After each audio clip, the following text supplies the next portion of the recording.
Em um vídeo, Felipe Moura Brasil comenta sobre um chilique que Alexandre de Moraes deu durante o julgamento dos atos do dia 8 de janeiro. Alexandre de Moraes rebateu a alegação feita por advogados de que as provas juntadas ao processo não foram disponibilizadas. As provas juntadas no processo foram utilizadas da mesma forma pela Procuradoria-Geral e pelas defesas.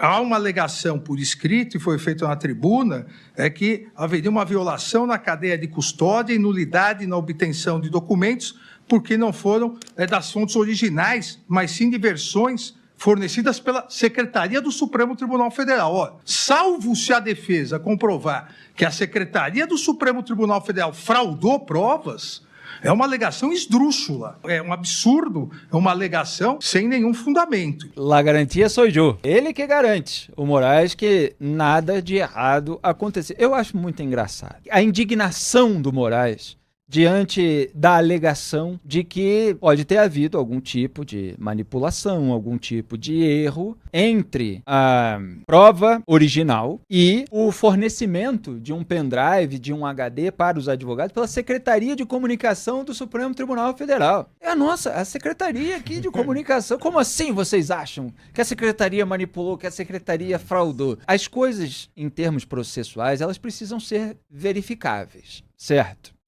Então, assim, vamos falar simplesmente por uma questão do terreno das possibilidades lógicas, sem qualquer tipo de acusação específica. Se uma defesa tem acesso direto às mídias originais, ela pode verificar o que está nas mídias originais. Se as mídias originais foram passadas pela defesa por uma secretaria de comunicação que as compilou no HD, no pendrive, por uma simples possibilidade lógica, pode ter faltado alguma mídia pode ter sido violada de alguma maneira, distorcida, alguma informação pode ter se perdido pelo caminho. Simplesmente eu estou falando aqui em possibilidade lógica, não estou fazendo acusação contra a Secretaria de Comunicação que teria agido de má fé, não é nada disso. Claro que cabe à defesa fazer a contestação. Os advogados estão dizendo, nós não tivemos acesso às mídias originais. Nós tivemos acesso ao HD, ao pendrive que foi oferecido pela Secretaria de Comunicação. E aí o Moraes fala assim,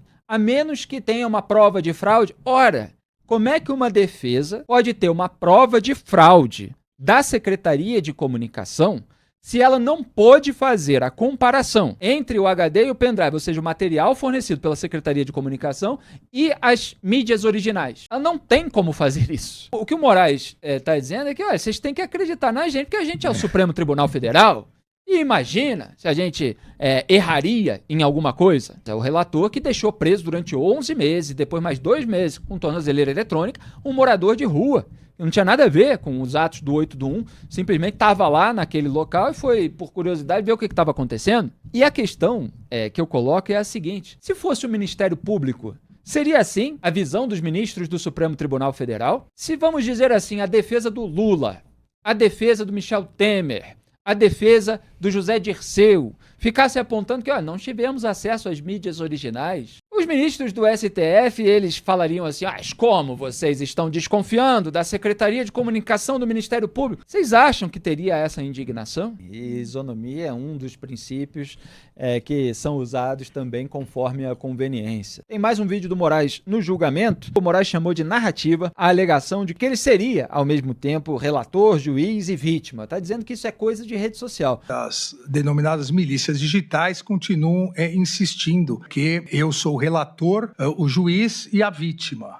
É importante deixar muito claro que a denúncia aqui não se refere à tentativa de homicídio. Aqui é atentado contra as instituições democráticas. Investigado não escolhe o juiz. Não é o investigado que vai escolher qual juiz que o julgará. O Moraes usa um somebody love quando ele quer juntar todo mundo na primeira turma para ser julgado, quando ele quer trazer todos os casos de pessoas sem foro privilegiado para o Supremo Tribunal Federal. Agora, quando ele quer participar, aí ele começa a fazer distinção. Então, são as mesmas pessoas ameaçaram o Moraes, que fizeram um documento ali propondo a sua neutralização, que o monitoraram, que estão sendo, algumas delas, por exemplo, o Mário Fernandes, que estão sendo tornadas réus nesse processo. Ele fala, não, mas esse processo não é sobre tentativa de homicídio. Tá, mas é a mesma pessoa pessoa que ameaçou o Moraes, talvez não por aquilo que está escrito, mas por uma questão moral, ele poderia se afastar, poderia se declarar impedido. Mas ele não quer. Ele está sempre debatendo com rede social, com a imprensa e tal,